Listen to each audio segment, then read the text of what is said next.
Hey guys, hope everyone's doing well. It was good to hear from you guys in your last warm-up. Sounds like a lot of you guys are starting to adjust to online learning. And there are upsides and downsides. Sounds like a lot of you guys really like being able to set your own schedules. But yeah, it's super hard asking questions and getting help when I'm not right there. So just email me if you can, if you're having trouble.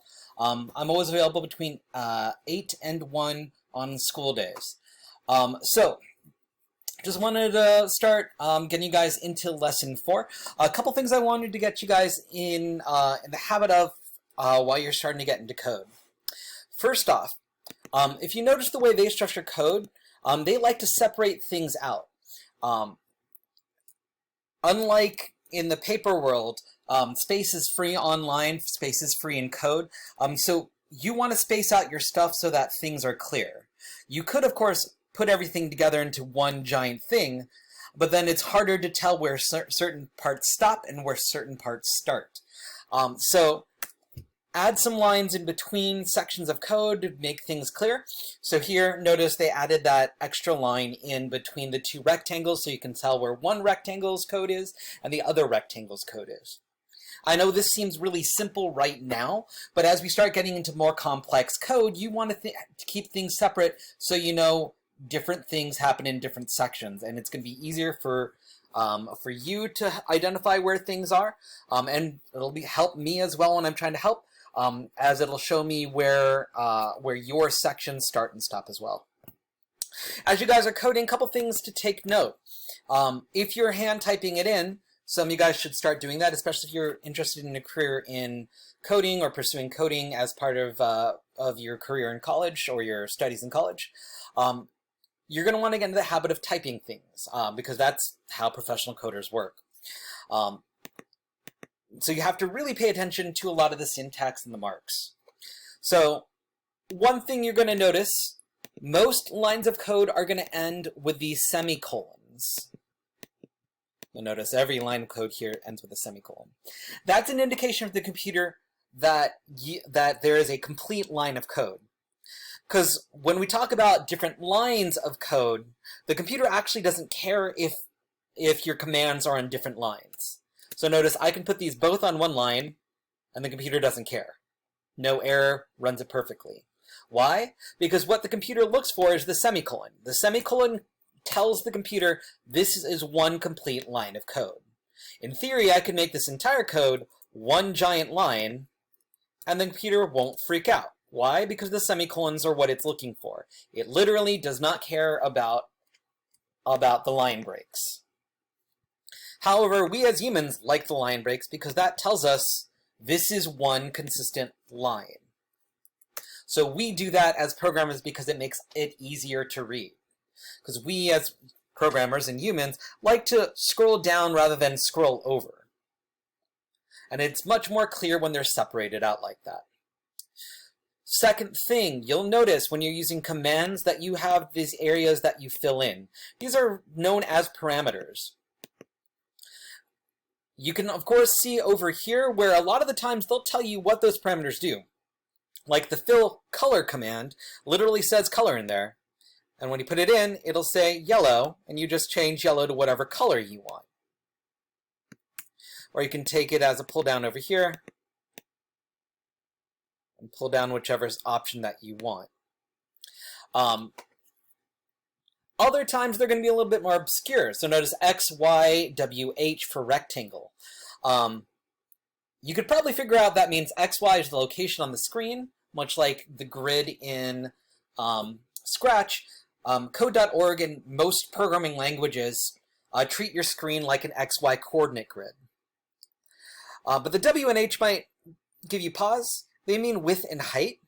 One of the things about these commands, though, is if you hover over them, you'll notice they pop up with a little box like this, and you can even click a See Examples button, and that will actually show you exactly what each one of those means. So up at the top, it says, draws a rectangle on the display positioned at X and Y, which are the X and Y that's referenced in the command.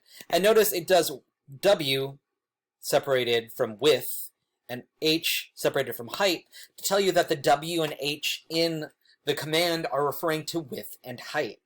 Notice it doesn't say it up here, so you're going to have to remember between the two screens.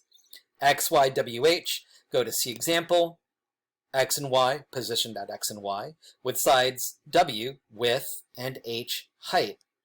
And that'll tell you how that works. In the bottom, they'll even show you examples of how each one of these works, so you can see how you can adjust things and do some advanced things. Generally, as you go further down the list, the more complicated the code becomes. They even have examples of how some of the more complicated code, like animating the box, works. So you'll notice it'll actually play a demonstration of that code.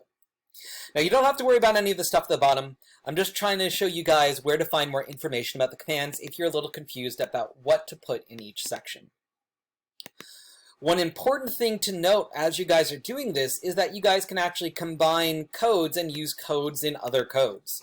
I know, it sounds really weird and complicated. So notice I can use yellow here, or I can use a different command on the inside.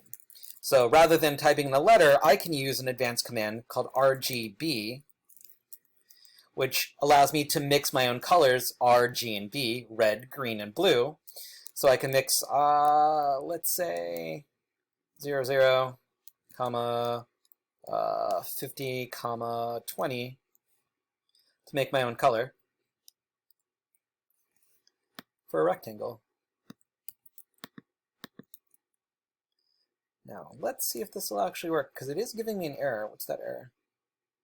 Oh, don't use extra leading. Okay. It just doesn't like me putting 0, 0. It just wants me to put 0. You'll notice that gets me that black color square there. So, you'll notice if you do an error, again, it's going to pop up yellow over here. Sometimes it'll still work. Like if I'm missing a semicolon, oftentimes it's still going to be able to work.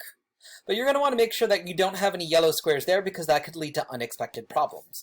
Sometimes if you got a yellow, sorry, not yellow square, yellow triangle, sometimes if you got a yellow triangle there, that means it won't work at all. So make sure you pay attention to what if they're there.